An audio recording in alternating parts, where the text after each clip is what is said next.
Why did Muslims once lead the world in science, medicine, and innovation? And why did that leadership fade away? How did a civilization that built the world's first hospitals, universities, and observatories fall behind while others advance? The Quran commands believers to think, reflect, and seek knowledge, and the Prophet Muhammad said that seeking knowledge is an obligation upon every Muslim. So what changed? In the early centuries of Islam, knowledge was worship. Scholars did not separate faith from science. They studied medicine, mathematics, astronomy, and engineering to serve humanity and understand Allah's creation. Muslim cities became global centers of learning. Hospitals treated patients for free, universities awarded degrees, and scientists made discoveries that the world still uses today. But over time, curiosity was replaced by comfort. Critical thinking declined, education weakened, and innovation slowed. Political instability and misuse of power destroyed institutions that once protected knowledge. Gradually, faith was separated from scientific inquiry, even though Islam never taught such a division. Revival begins by returning to Islamic principles. Islam does not reject science. It demands excellence in it. When Muslims reconnect faith with knowledge, value education, and pursue learning with purpose, leadership can return. The decline was never because Islam failed, but because Muslims drifted away from it. The same faith that once lit the world can do so again. In the early centuries of Islam, seeking knowledge was not considered optional or secondary. It was a defining part of Muslim identity. The Quran constantly calls upon believers to reflect on creation, to observe the heavens and the earth, and to use reason as a means of understanding Allah's signs. The first revelation itself was a command to read, setting the tone for an entire civilization built on learning. The Prophet Muhammad emphasized the importance of education repeatedly, teaching that seeking knowledge was an obligation for every Muslim. This mindset transformed learning into an act of worship. Scholars, scientists, physicians, engineers, and philosophers did not see a divide between faith and intellect. Instead, they viewed knowledge as a way to draw closer to Allah and to serve humanity. This belief created a culture where libraries, schools, and centers of learning flourished. Cities like Baghdad, Cordova, and Cairo became global hubs of education where scholars from different backgrounds gathered to study, debate, and innovate. Because of this foundation, Muslim civilization quickly rose as the world's leader in science and innovation. Muslims did not merely preserve ancient knowledge, they expanded it. They refined medical practices, developed surgical instruments, created algebra, advanced astronomy, and engineered complex mechanical devices. Hospitals were established as teaching institutions, universities granted degrees centuries before Europe, and observatories mapped the skies with remarkable precision. Knowledge was shared freely, documented carefully, and translated into multiple languages.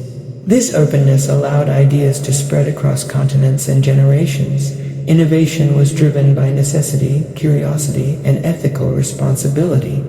Science served society, improved daily life, and strengthened communities.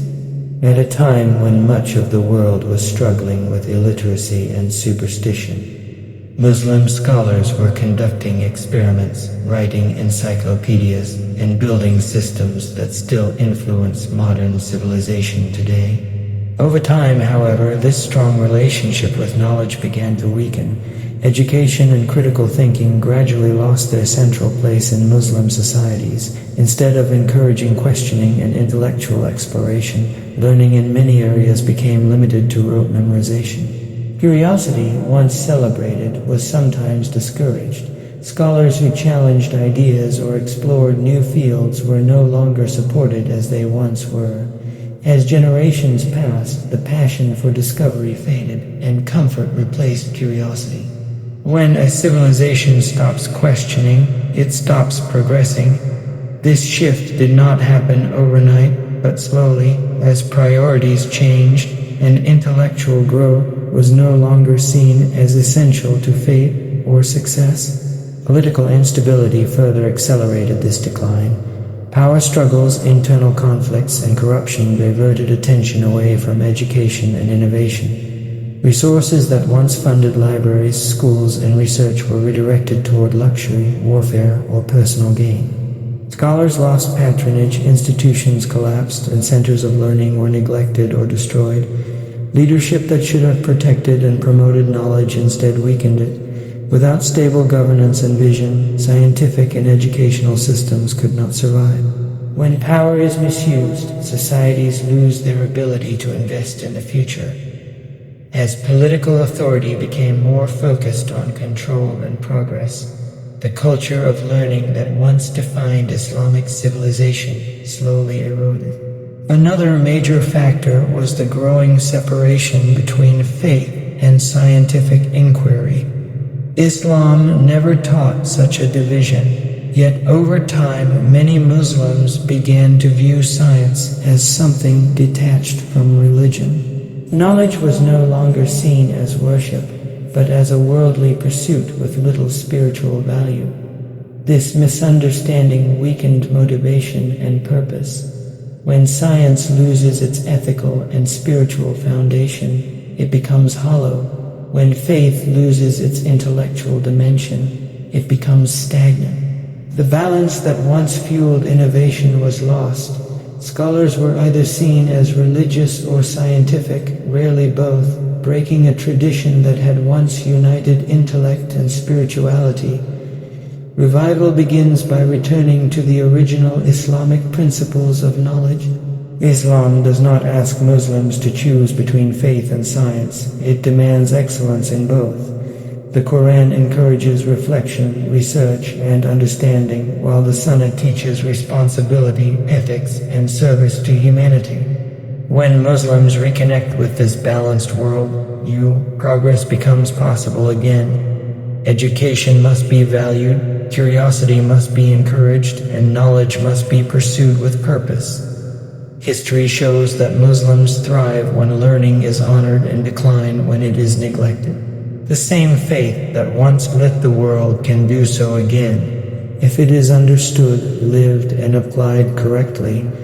The decline of Muslim leadership in science was not because Islam failed, but because Muslims drifted away from its true teachings. The question now is not what was lost, but what can be rebuilt. History proves that when faith and knowledge walk together, civilizations rise. The choice to revive that legacy begins today. Thanks for watching. Subscribe to the channel for more thought-provoking Islamic history and powerful reminders.